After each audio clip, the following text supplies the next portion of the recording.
Olá, amigos. Estamos aqui mais uma vez para o nosso estudo em grupo, o livro Nosso Lar. O capítulo de hoje é o 41, Convocados à Luta. Nos primeiros dias de setembro de 1939, Nosso Lar sofreu igualmente o choque por que passaram diversas colônias espirituais ligadas à civilização americana. Era a Guerra Europeia, tão destruidora nos círculos de carne, como perturbadora no plano do espírito. Entidades numerosas comentavam os empreendimentos bélicos em perspectiva, sem disfarçar o imenso terror de que se possuíam. Sabia-se desde muito que as grandes fraternidades do Oriente suportavam as vibrações antagônicas da nação japonesa, experimentando dificuldades de vulto. Anotavam-se, porém agora, fatos curiosos de alto padrão educativo. Assim como os nobres círculos espirituais da velha Ásia lutavam em silêncio, preparava-se Nosso Lar para o mesmo gênero de serviço. Além de valiosas recomendações no campo da fraternidade e da simpatia, determinou o governador tivéssemos cuidado na esfera do pensamento, preservando-nos de qualquer inclinação menos digna de ordem sentimental. Reconheci que os espíritos superiores, nessas circunstâncias, passam a considerar as nações agressoras não como inimigas, mas como desordeiras e cuja atividade criminosa é imprescindível reprimir. Infelizes dos povos que se embriaguem com o vinho do mal, disse-me Salúcio, ainda que consigam vitórias temporárias. Elas servirão somente para lhes agravar a ruína, acentuando-lhe as derrotas fatais. Quando o país toma a iniciativa da guerra, encabeça a desordem na casa do pai e pagará um preço terrível. Observei então que as zonas superiores da vida se voltam em defesa justa contra os empreendimentos da ignorância e da sombra, congregados para a anarquia e, consequentemente, para a destruição. Esclareceram-me os colegas de trabalho que nos acontecimentos dessa natureza, os países agressores convertem-se naturalmente em núcleos poderosos de centralização de forças do mal. Sem se precatarem dos perigos imensos, esses povos, com exceção dos espíritos nobres e sábios que lhes integram os quadros de serviço, embriagam-se ao contato dos elementos de perversão que invocam nas camadas sombrias. Coletividades operosas convertem-se em autômatos do crime. Legiões infernais precipitam-se sobre grandes oficinas do progresso comum, transformando-as em campos de perversidade e horror. Mas enquanto os bandos escuros se apoderam da mente dos agressores, os grupamentos espirituais da vida nobre movimentam-se em auxílio dos agredidos. Se devemos lastimar a criatura em oposição à lei do bem, com mais propriedade devemos lamentar o povo que olvidou a justiça. Logo após os primeiros dias que assinalaram as primeiras bombas na terra polonesa, encontrava-me ao entardecer nas câmaras de retificação, junto de Tobias e Narcisa, quando o inesquecível clarim se fez ouvir por mais de um quarto de hora. Profunda emoção nos invadira a todos. É a convocação superior dos serviços de socorro à terra, explicou Narcisa bondosamente. Temos o igual, ou temos, temos o sinal de que a guerra prosseguirá com terríveis tormentos para o espírito humano, exclamou Tobias inquieto.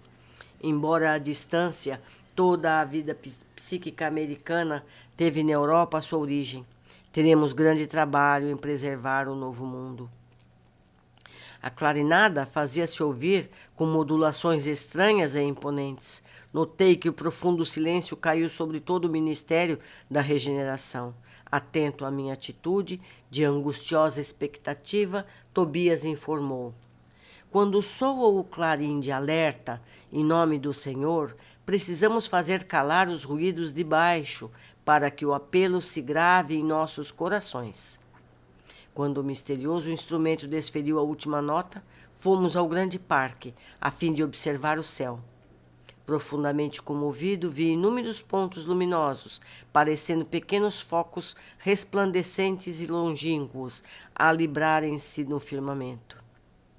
Esse clarim, disse Tobias igualmente emocionado, é utilizado por espíritos vigilantes de elevada expressão hierárquica. Regressando ao interior das câmaras, tive a atenção atraída para enormes rumores provenientes das zonas mais altas da colônia, onde se localizavam as vias públicas.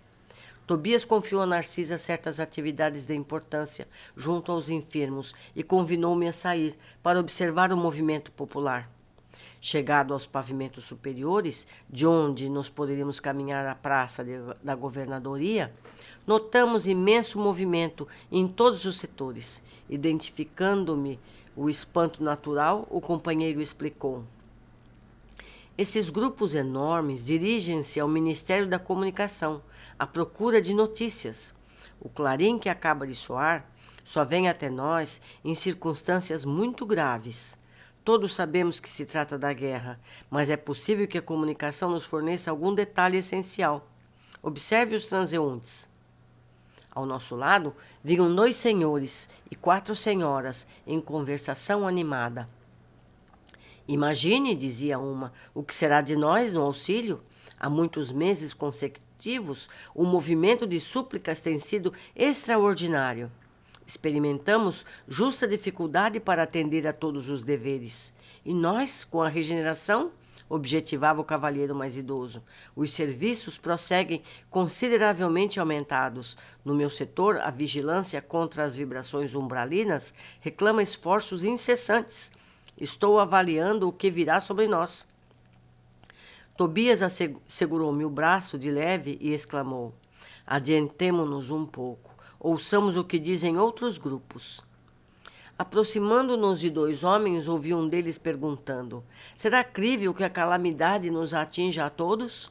O interpelado, que parecia portador de grande equilíbrio espiritual, replicou sereno: de qualquer modo, não vejo motivo para precipitações. A única novidade é o acréscimo de serviço, que, no fundo, se constituirá uma bênção. Quanto ao mais, tudo é natural, a meu ver. A doença é a mestra da saúde, o desastre da ponderação. A China está sob a metralha há muito tempo e não mostrou você ainda qualquer demonstração de assombro. Mas agora, objetou o companheiro desapontado, parece que serei compelido a modificar o meu programa de trabalho. O outro sorriu e ponderou: Elvésio, esqueçamos o meu programa para pensar no nosso programa. Atendendo o novo gesto de Tobias, que me reclamava a atenção, observei 3 senhoras que iam na mesma direção à nossa esquerda, verificando que o pitoresco não faltava, igualmente ali naquele crepúsculo de inquietação. A questão impressionava-me sobremaneira, dizia a mais moça, porque Everardo não deve regressar do mundo agora.